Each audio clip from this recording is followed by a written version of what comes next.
Today's lecture will be delivered by Dr. Bivas Saha.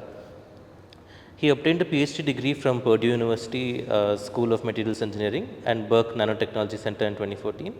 He has an MS degree from JNCASR in 2010 and BSc from Jadavpur University, Kolkata.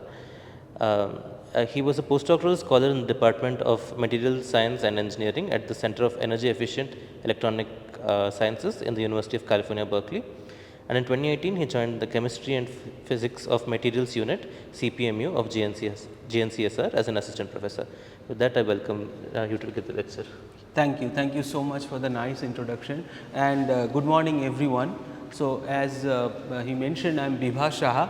I am an associate professor now at the Jawaharlal Nehru Centre for Advanced Scientific Research. So, the topic that I will talk about today, I have given a title which is from atoms to algorithms and how nanotech is driving energy and AI breakthroughs. So, at JNCSR and before in my educational both in PhD as well as in postdoc education, I did experiments and theory in developing materials that work and try to solve real life problems.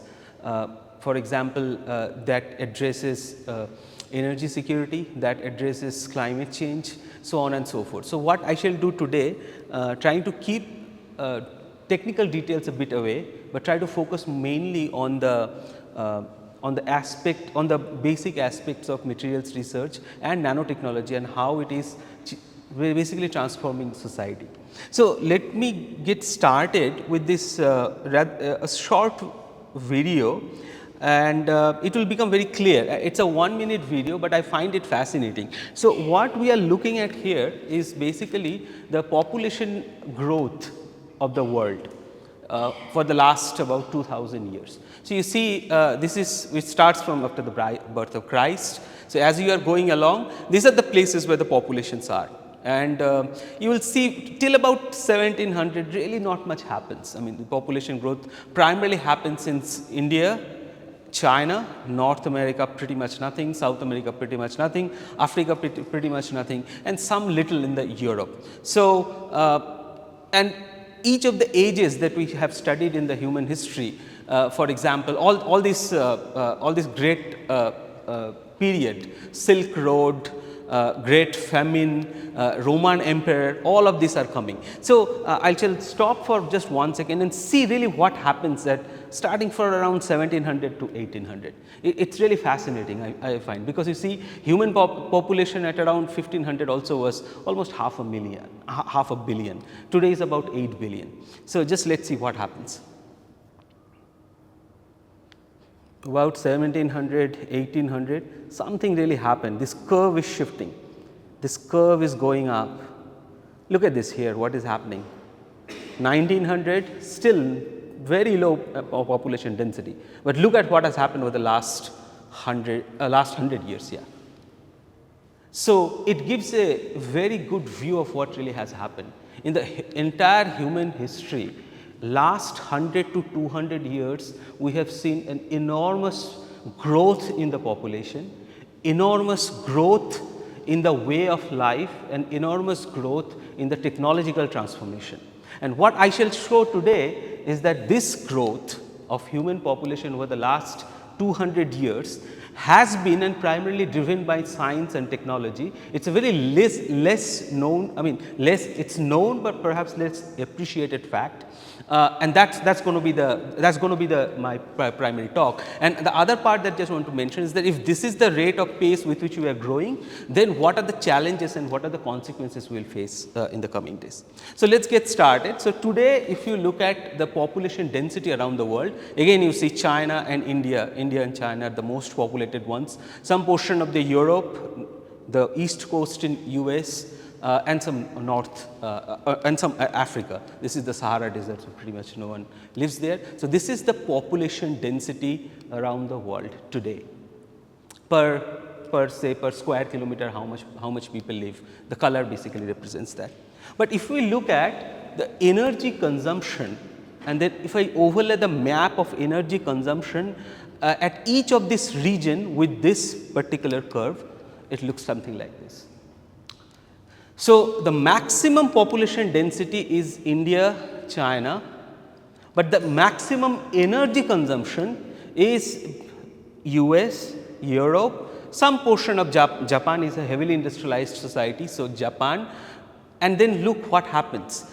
About 500 million people in the South America, very little energy consumption, and one can argue that electricity consumption or how the earth looks, basically this is how earth looks from the satellite, is a good representation of the way of life. If you are consuming more electricity, that is a very good metric of how much society has progressed or how much society is more advanced technologically.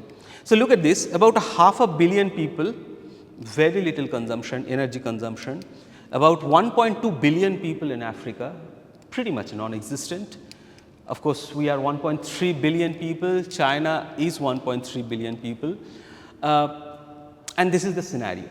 Now, what will happen if you think about this, we all strive to achieve equity, equality in life, we all strive to achieve a better life. So, what we today want to achieve is a lifestyle which is as good as that of the developed nation.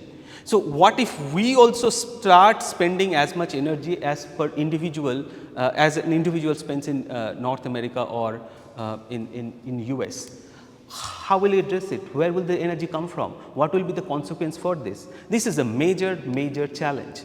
So, let me explain these demographic facts. About 47% of the world population, there will be 47% growth in the world population by 2050. Now, mind it, some of the advanced industrialized nations are already losing their population. China has a huge issue, Japan is losing population, even our own birth rate is falling down, compared to last 20-30 years. So, most of this 47% growth in the population that you will see will be actually in the developed nation. And when you say developed nation, of course, India, China, I am not really sure if we consider it as a developed nation or developing nation, but China, and then there is an Africa, there is a South America, so on and so forth. On an average, population of Italy will be added in the world population every year. And this is the part which I really want to emphasize, the technology will play a homogenizer, at least that is what we strive to do.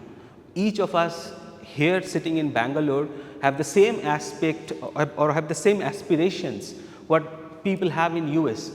That is same true for people, kids sitting in Africa also. So, if these are this is the requirement, this is the human population growth, and this is the facts, how it will change the world and how it will impact the world. So, these are the grand challenges of our society with the population development, how we can develop sustainably, how we can create energy security, climate change, how we address climate change, disease and global epidemics. Of course, after COVID, I do not think I need to mention anything more than that, and economic development. And this together basically becomes the national security. So, if we have to worry about our country's development, our country's progress, our national security, we have to address each of these points. Now, let me look at a bit more granular, try to understand what more. So, this is an energy consumption chart in 2003. So, you see here 2003 around the world. So, 20 years back around the world, it required about 14 terawatts of total energy.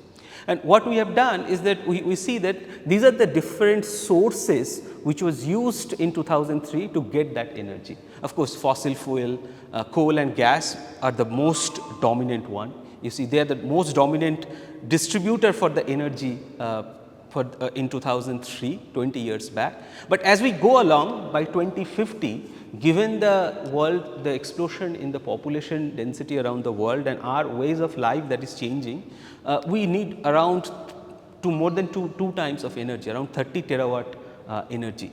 Where will those energy come from? Now, the question is, can oil, coal, gas, these natural resources or the fossil fuel, can they provide that much of energy? And they can. But do you want to use that given that climate change and global warming, all these things happening? Perhaps not. So, if that is the reality, then you really have to get an enormous large portion of the energy from the renewable sources, and only science and technology and development in technology can provide you that much of renewable sources. So, it is a major scientific challenge, but at the same time it gives a lot of business opportunities as well. So, as I was just mentioning, if you want to spend fossil fuel and basically develop your society, you can surely do, but then the global warming will become a major problem. The climate will be a major problem, and of course, we don't, as a human society, we don't want to live in a society which is polluted like this. So, how much the world temperature has changed about the in the last say 50-60 years. So, what you see here is basically in the north hemisphere. Unfortunately, in India we do not have the data. This is in north hemisphere. So, between June and August, June, July, August, these 3 summer months, they collected temperature at many different places, and then they took an average, and there is a distribution, because one particular place may have a temperature of say 30 degrees C, other place may have 27 degrees C. So, this is basically the distribution of energy. So, it's as you see, there is a distribution around 6-7 degrees C. So, this is from 1951 to 1980. Now, when you do the same thing from 1990 to 2000, you see the mean position, which is the average temperature in those areas, has already increased by about 1 degree C. And over the last 15 years or 10-15 years, this has even increased even more by 2 degrees C. So, on an average, the global temperature, the surface temperature is also increasing by a large amount. So, 2 degree change for our daily life may not matter much, but 2 degree change over an entire land mass, over an entire continent, is actually a lot of temperature change. It can really change the agriculture pattern, food pattern, the habitat and species pattern, so on and so forth. So, although oil and coal is there, we really do not want to go there. We want to have renewable energy sources. We need to reduce CO2 emission for this. So, sustainable development also mean clean development for our society. Now, the picture that I have drawn over the last 10 minutes or so, sometime you may feel that it paints a very grim picture because there is so much challenge, but is it really true that it is that bad? Well, you can always try to make some comparison in the historical facts.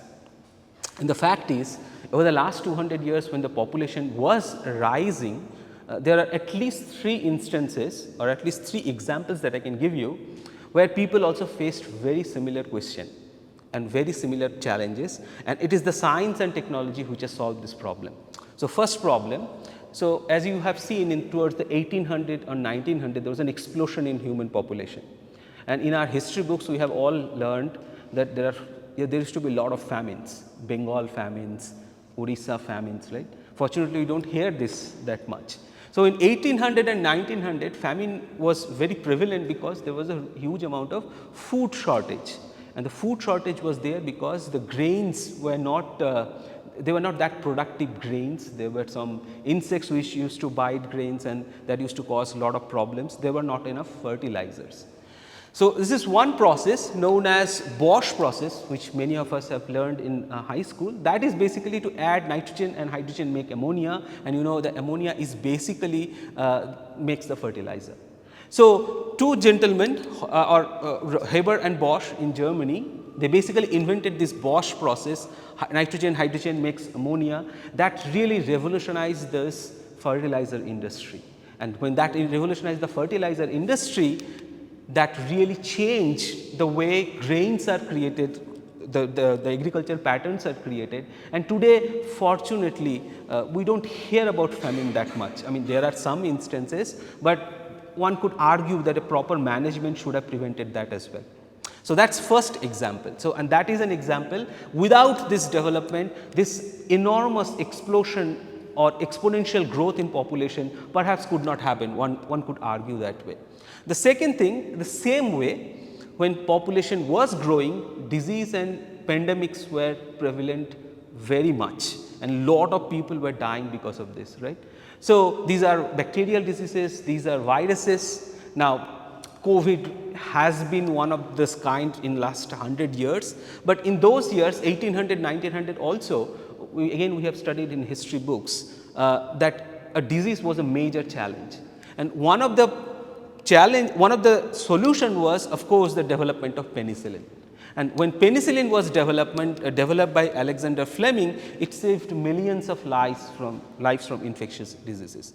And last but not least, the society that we live today, a society that is developed by transistor, was also developed in the last about 70 years back, which really has transformed the society. These all three are basically scientific developments, and these all three changed our life like never before.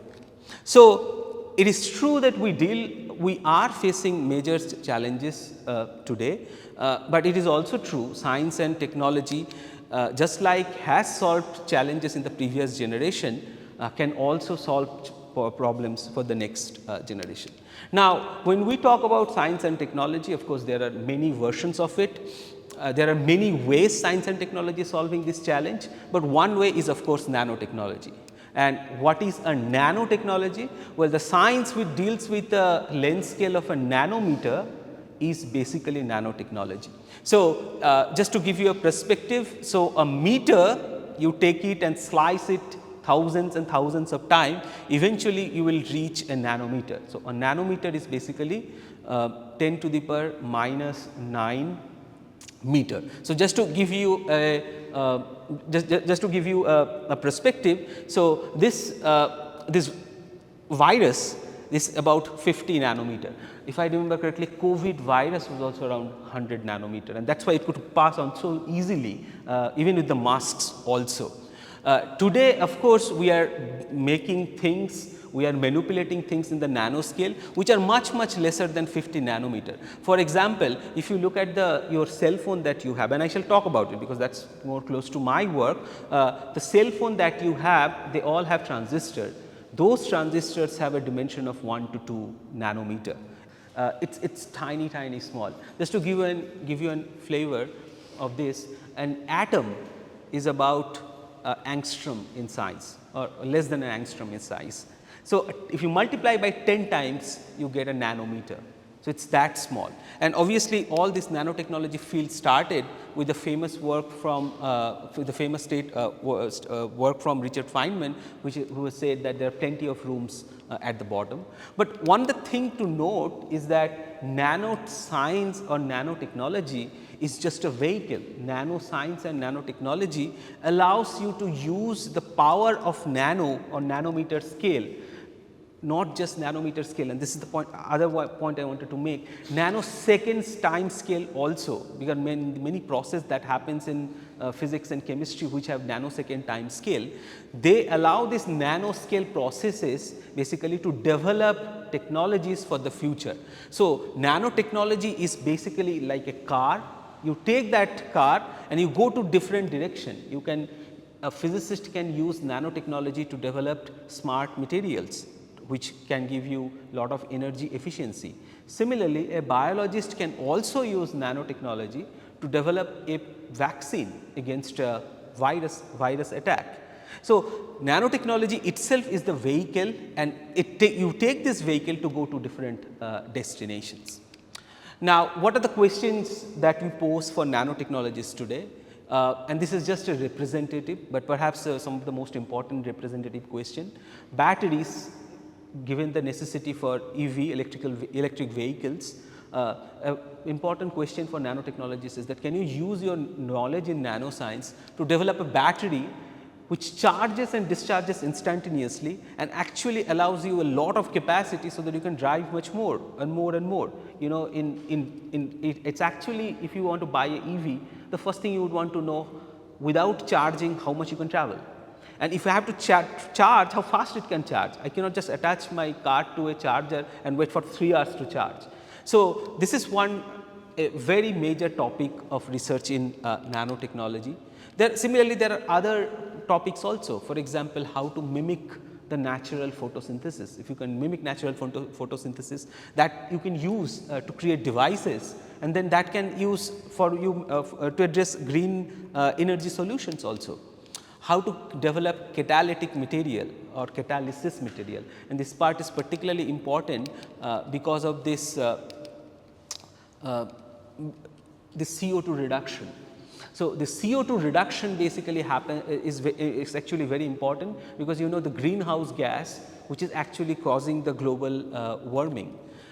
The other thing is that how to make efficient light emitting materials. So, all of us have these light emitting materials or diodes. When we were kids, there used to be incandescent lights, and that used to cost a lot of money and lot of waste energy. So, this has changed society. How to develop effective sensors, that monitor external internal environments. I shall talk about slightly about this, and then of course, drugs for disease and cancer. So, if you really look at nanotechnology today, and this is true for both academia as well as industry, one can divide them into basically 3 different aspects. In other words, if you go to say JNCASR or go to major American universities, you go to Berkeley or MIT, you will see that material science department or the physics department, they are broadly working on many problems, but they can be categorized at 3 different parts. So, nanotechnology, they are using either to solve energy and environmental challenges. I am pretty sure I have made it amply clear that this is one of the major societal requirements, to generate alternate and clean source of energy.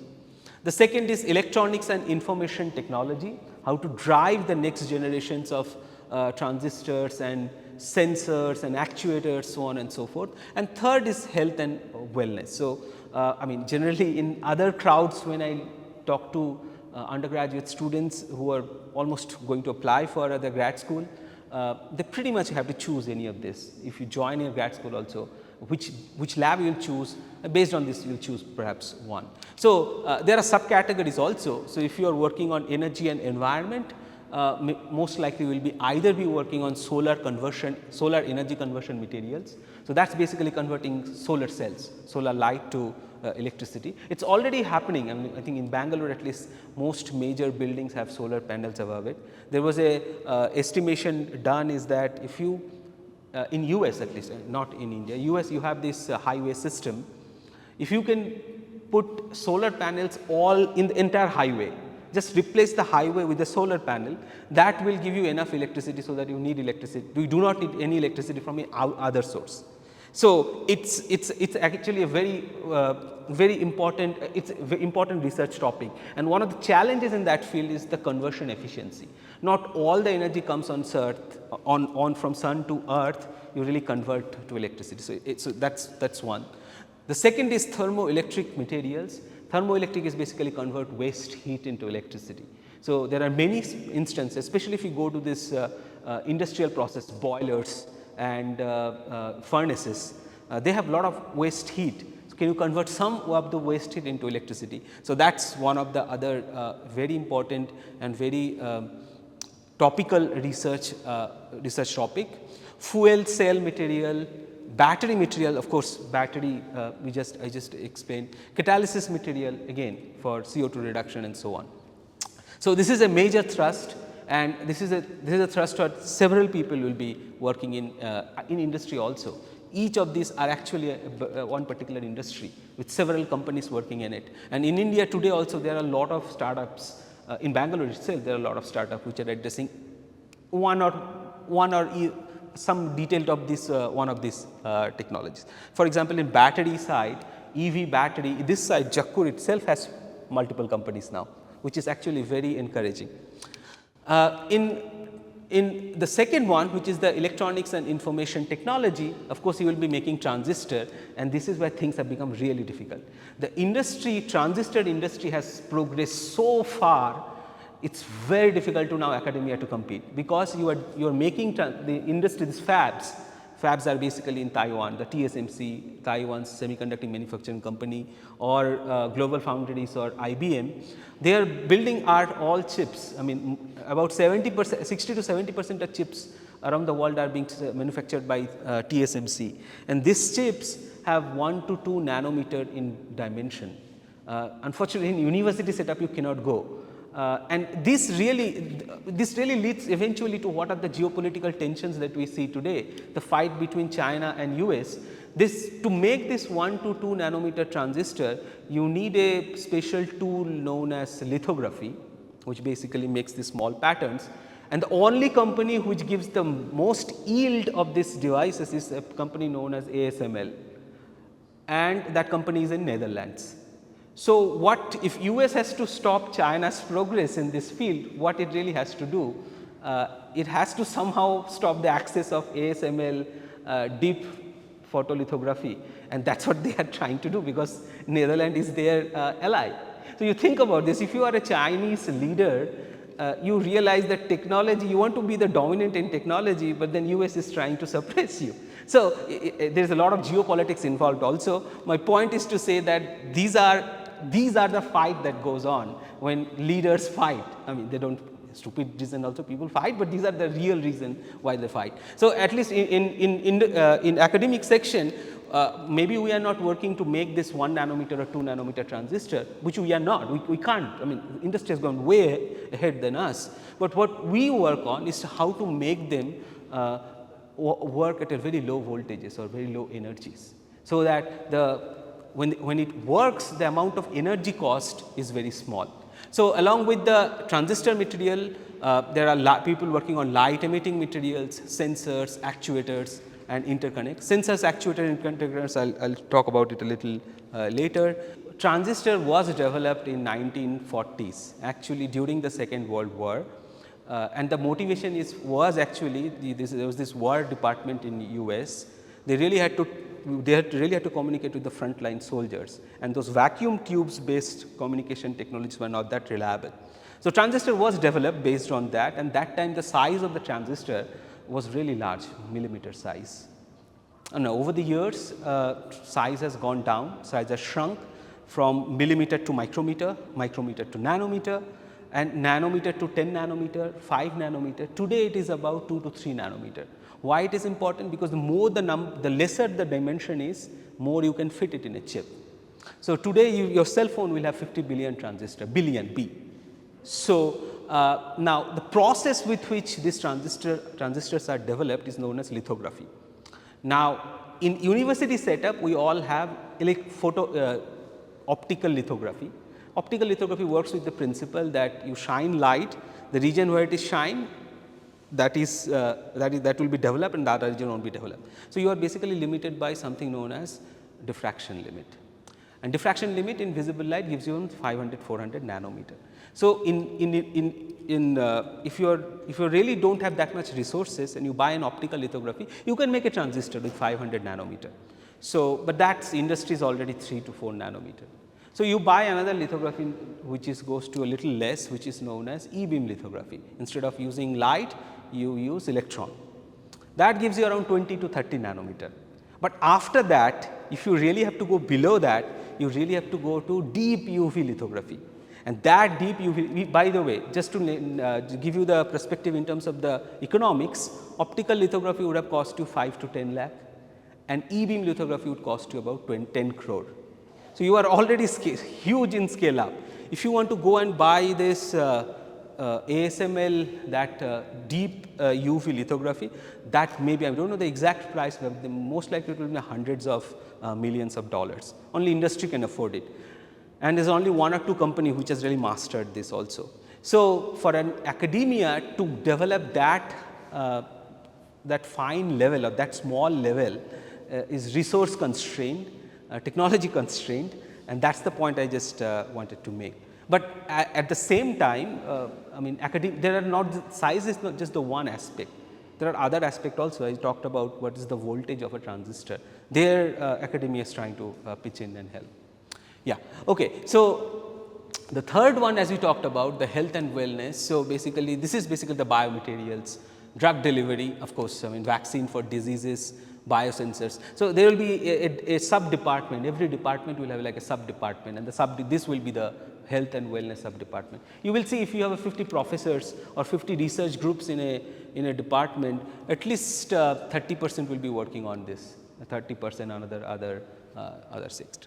So, now what we do in JNCASR, at least in our research group we are an applied physics research group. So, we make materials at a very small scale nanoscale. So, this is a transmission electron microscope image of some of the material that we make. So, these are the two different materials, and you see this scale is 3 nanometer. And each of this column that you see, each of these dots you see, this is basically an atom, a column of atoms. So, we make this very fine, very well curated, very clean environment, these materials, and then we use them for making devices for various applications. And some of our applications are, of course, photonics is one of our major application. With photonics, you can trap solar light, you can absorb solar light for in a particular, for the entire solar spectrum, you can emit at a particular spectrum, so on and so forth. We use for phase change materials, so materials that undergoes a metal to a dielectric transition. And again, I shall not go too much in detail about it. And we also work on brain inspired computing, and that is the part I shall try to talk about it shortly. So, now coming to this brain inspired computing, this is again very well known, but less appreciated. Today if you look at, so I am from the broad research topic, I am coming to now one topic, which is the brain inspired computing. So, if you look at the society around us, how we use electronic devices, we basically use electronic devices in 3 ways. So, there is one actually, that is the cloud. So, all of us have devices for cell phone, but we also have Google Cloud, right. I mean, we have Google Drive, we have Amazon Cloud, and then we have cell phones that we carry, laptop that we carry. So, that was there, these two were there 10 years back also. But what really has happened over the last 5 to 10 years is that there is an emergence of this millions and trillions of something known as swarms. So, these are the actuators, these are the sensors. For example, a smartwatch can monitor your health, right. You can have a temperature sensor in the room, I am pretty sure something is there, a pressure sensor. So, if this mobiles, because the total number of people around the world today is around 8 billion people, and assuming people have one mobile, the number of mobiles are in the order of billions. So, just rough calculation, and not everyone is using cloud. So, the cloud service is used by millions, but the swarms are basically in trillions, because every person is working multiple of it. These are humidity sensor, pressure sensor, it senses your glucose level, it senses your iron level in the blood. So, the energy that you use for other two and the energy that you use for the outside one, the swarms, cannot be the same, because this number is so large, you need to have devices which work at a very low operating voltages with low energy cost. And this is basically what has really happened over the last 10 years, and that for that we need ultra low power and robust technology. And what also has happened is that if you really look at in Bangalore, of course, but if you go to San Francisco Bay Area, today's buzzwords are all advanced robotics or machine learning, virtual reality, data analysis, cyber security, all these things which can be clubbed together as artificial intelligence, they also require a massive or extensive amount of computational power. I shall come a little more, and actually let me come to this and I give you an example which so that you appreciate. Now, many of us use an app which is a image recognition app, Google Lens. If you just put that Google Lens app on an image, Google it immediately tell you that what is it? It's a flower, or it's an animal, whatever it is. But it only works when you are connected to the net, right? So, you might have, it's not necessary that you are thought about it, but who is doing this calculation? It requires enormous amount of data search, and all this data search actually goes on in cloud in these server firms basically. Now, it's a Google server firm in Utah desert in US.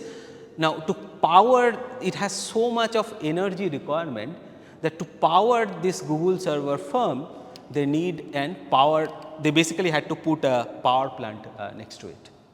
It's that much data intensive. So, in 3-4 years back also, US actually needed about 2% of the total, 2% of the energy in total US actually was spent in data centers, and it will only increase, and it will only increase because these days the society has changed so far, it's impossible to feed a small kid without some video being played on it. So, the projection is that it will go by 15% over the next 5 to 10 years.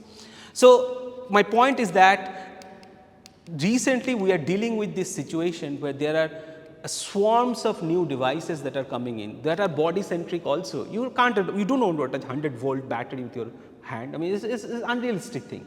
So, you really need low power electronics, low power sensors and low power monitors. Now, and that is where things become a little complicated, and that is where now a little technical understanding becomes important. So, if you really have, if you see in today's computer, it works with an architecture known as the von Neumann architecture. It was developed almost at the time of the invention of the transistor. Now, what it says is that, or what it does is that in von Neumann computer architecture, the memory unit and the CPU, the central processing unit, are two separate units, right. If your computer memory becomes full, you attach another external hard drive, and if the motherboard goes bad, you replace it, you do not change the memory. So, these are two separate entities. And when a computational task is performed, you add something 2 plus 2, you do the summation here, but then you save the data in the memory. So, information has to flow from this arithmetic logic unit or ALU to basically memory and back and forth. And this back and forth information flow basically is the major problem of today's technology, because it is highly data intensive. So, that is what I was trying to say. I will come and give you some rough idea. So, this is basically the memory, this is basically the RAM, ROM, hard drive which you can attach. This is basically the central processing unit. You will not believe that today's transistor, so today's if you take your after cell phone dies, if you take the chip, cut it and look at a cross section in a microscope, you will find 14 of these layers like this. So, this is the bottom one, which is the silicon. Transistor will be here, just the first layer, device 1, device 2, device 3. Rest all 14 levels are just metal interconnects. These are all copper interconnects, and these are this basically, you see here, these are here. Because you think about this, we always talk about at least in high school terms, that one transistor, how it works, how much energy it costs. But if you really working if you really want to solve a computational problem, you need thousands and millions of transistors, but they have to talk. There has to be a lot of interconnection between them. So, you need to constantly shuttle data from one place to another place, take it from one side to another side, and to do that, all these 14 layers of interconnects has come. These did not come in one day, this came over the last 40, 50 years basically. And because now this arithmetic ALU or the processing unit and the memory unit is separate, this actually has become a major problem, because this interconnect basically costs. Now, two ways I will explain. So, the first is the communication itself is So, this is basically what I just explained last time, right. So, this is your silicon, these are the transistor, and these are all metal interconnects basically. You see 14 layer, they are just connecting from one side to another side. Now, every time you need to send an information from say here to from this transistor to another transistor, you have to basically charge and discharge these wires basically, and that costs a lot of energy. So, communication is about 1000 to 10,000 times more expensive than logic operation. You can switch a transistor, that is fine, but the energy cost of that switching is 1000 times smaller than just shuttling the data from one place to another. And the other thing, and I will give you a practical example, that this shuttling itself has limited the speed also. Now, some of us who bought our first laptop say 10 years or 12, 13 years back, anyone remembers what was the operating speed at that time? How much? 3 gigahertz, 2 gigahertz? Even if you go now in the market, how much is the speed?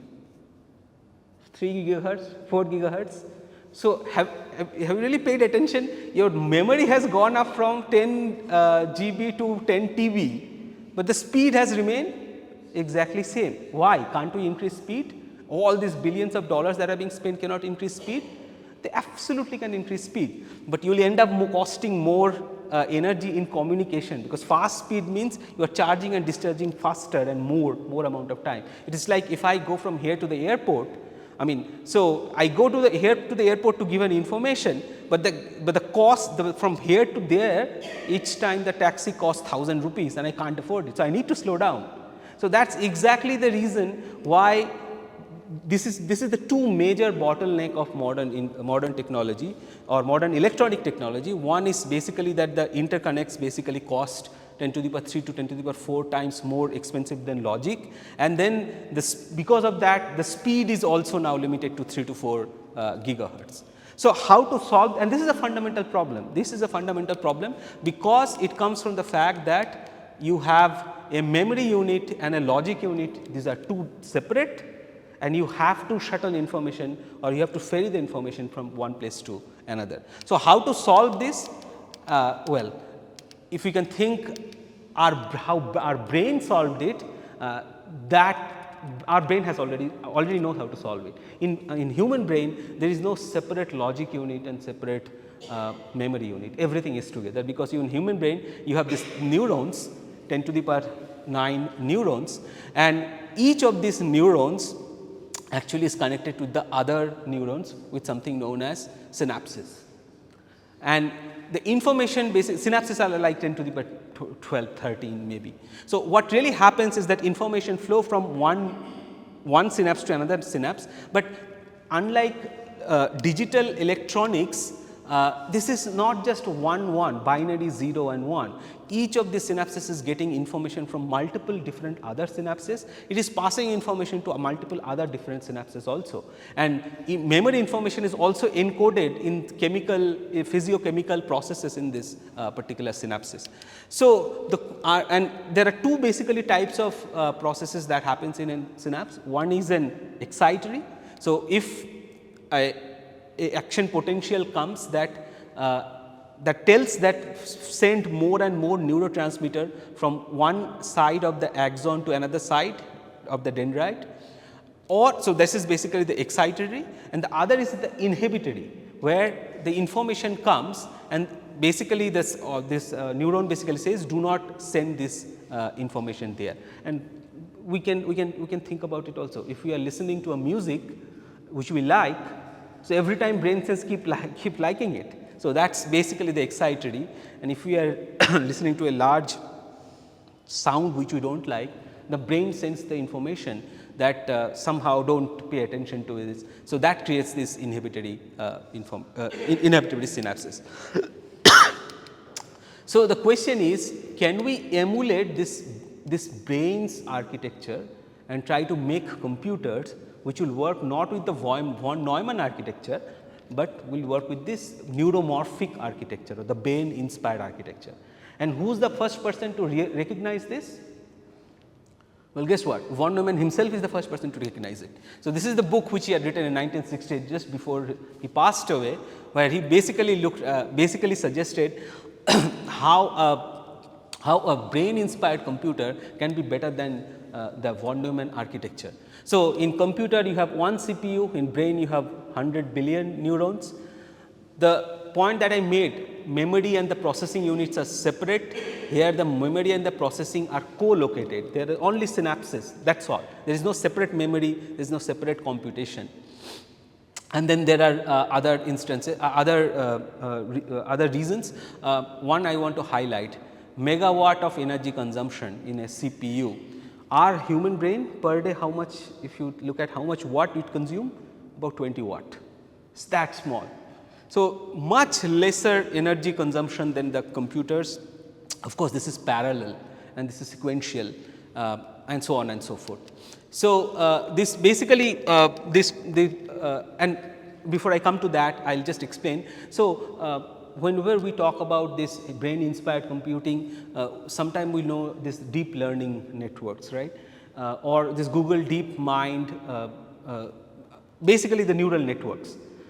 The important thing to realize is that all the deep learning networks today still use transistor, and then they just write algorithms to basically think as if it is using a human like brain-like situation. So, if you have to do an image recognition, you basically create a deep learning network of multiple layers, and then basically each layer basically filters out and eventually leads to you the answer. But at the core, the hardware is still normal transistor. So, the limitations of normal transistor, that the brain and the memory and the logic unit is separate, still exist in that case, and this becomes quite obvious also. So, I just gave you an example of Google Lens, right. Google Lens, you just show the picture, just click it, if it is connected to the internet, it will show the result. You switch off the internet, it will not show anything, because this computer, this cell phone battery, this cell phone, even 50 billion transistor is incapable of doing that calculation. So, my other point was that there are two ways of addressing or building neural networks or neuromorphic devices. One, just by creating softwares, but that is not going to solve practical challenges. That's just a bypass. That's a bypass situation. You really have to develop hardware, and hardware for neuromorphic development. And the development, there are some pioneering development which happens after which people takes up the field. That really happened in HP labs in 2008, when Stanley Williams, they made these devices known as memristor. So, a memristor basically is a device which has both, it has resistor as well as memory. So, in normal cases, if you have Ohm's law, you just have a resistance basically.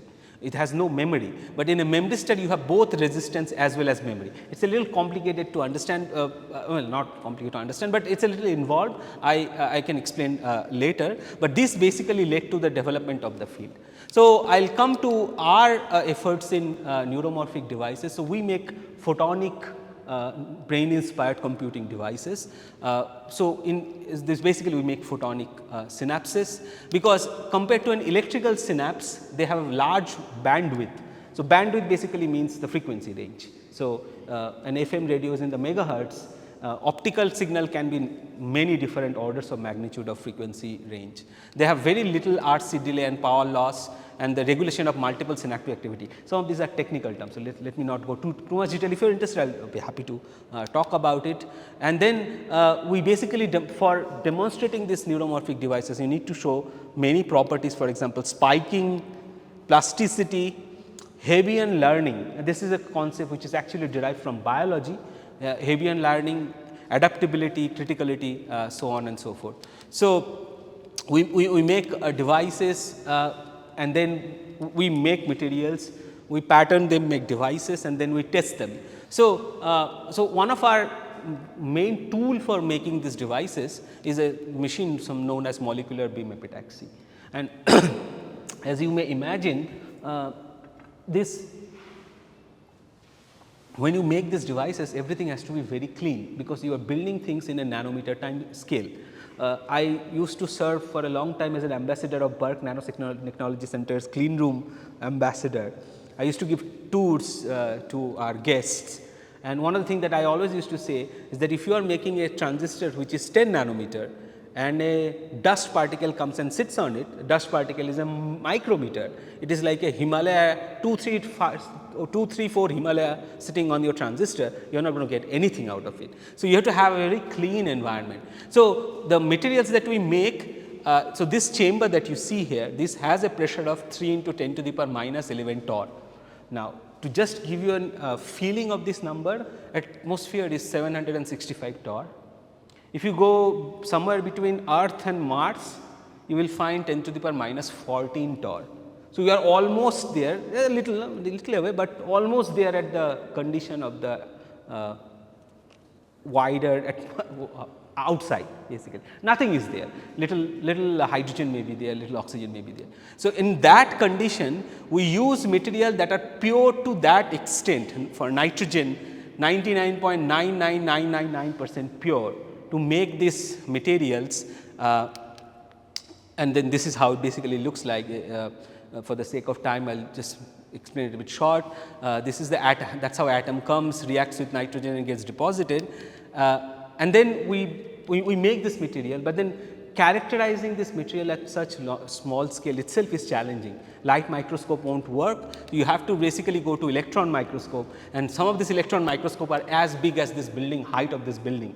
In fact, the one that I used to work at Berkeley, they had to cut the floor also, because they had to go to the second floor, because electron has to come from a quite large distance to have a huge accelerating voltage, and that gives you the resolution of 0.7 angstrom. If you see layers of two different atoms, that is around maybe say 1.5 angstrom. So, you not only see atoms, you see very well separated. I will show an image of this. This is how you see your material. So, this is in a low magnification image, this is 200 nanometer, and this is say 2 nanometer. These are all column of atoms, as you see, two different materials. This is the magnesium oxide, this is our material scandium nitride. So, all these atoms are there, and every crystal has some imperfections. So, you see here there are some dislocations also. These lines you see, there are in between two lines there is an extra line, either missing or extra added. Even this also you can see in these images. And then we take it, we have to take the material, we have to characterize it, and then we have to make these devices. And we typically do this in an environment known as clean room. Now, the name clean room is because it is just clean. How clean? If you look at, we have meter, someday maybe you can bring it to check it. If you look at dust count meter, in this room most likely you will have 10,000 dust particle or more than that per cubic feet. And as I mentioned, your dust falling on your device is gone. So, you really have to take out all the possible dust. So, in JNC we have a clean room which can go up to 100 dust particle per cubic feet. So, from 10,000 to 100 you need to reduce it. That is what we do here. 100 typically works for us, but if you go to industry or if you go to some other IIC Sense has a wonderful clean room. They have a facility where you can go to 10 dust particle per cubic feet. Unfortunately, all of this costs a lot of money. So, doing nanotechnology is becoming a resource, a lot of resources are required. But once you make them, they do work, and they work, and then you think about this. I mean, for 1 second, 50 billion transistors in your phone, they are working in synchronized manner and lasting for at least 3 to 4 years, right. So, it's a major, when one of the examples that my teacher told me that when we do a deposition of a metal you have to deposit, right, you have to make a transistor, 3 nanometer, 4 nanometer metal deposition. So, that is like in US, when in any other places it snows and you have to have uniformity. So, that is like entire US is covered with a snow of half an inch. That level of accuracy you need to deposit this material. And then we make devices. So, again I shall not go too much into technical detail, but I just mentioned few minutes back that for neuromorphic devices 2 things are important. One is excitatory synapse and one is inhibitory synapse. So, in one case you allow the signal to pass. So, you shine light, signal is passing, you see the current is increasing. The other case current is blocked. So, current is decreasing. So, we make this type of synapses, and then we do lot of tests. So, these are learning and these are basically learning just like normal human learns. You have to, if you increase the frequency of training, you learn more, you have to increase the intensity, you learn more, duration and number. We do all these tests. Again, I am not going to go too much, I can talk about it, I would love to talk about it, but I need to go too much details about it. I mean, I will be happy to talk after this. So, we do this measurement to train this synapses, and then for both excitatory and inhibitory, and they learn also with different pulses. See, with 26 pulses the increase in current in the first round, but 15 pulses you can increase the current by that amount. So, just like in our childhood we used to always remember essays.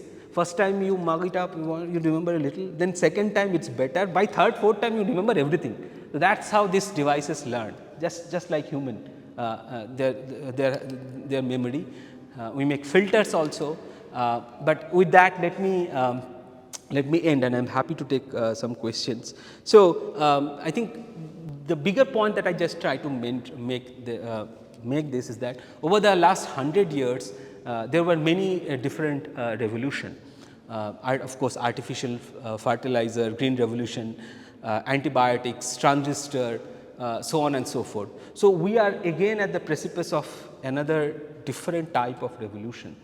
Each time has its own challenges, and this is particularly for the students who are working, or those who are joining different companies who are working in the advanced science and technology.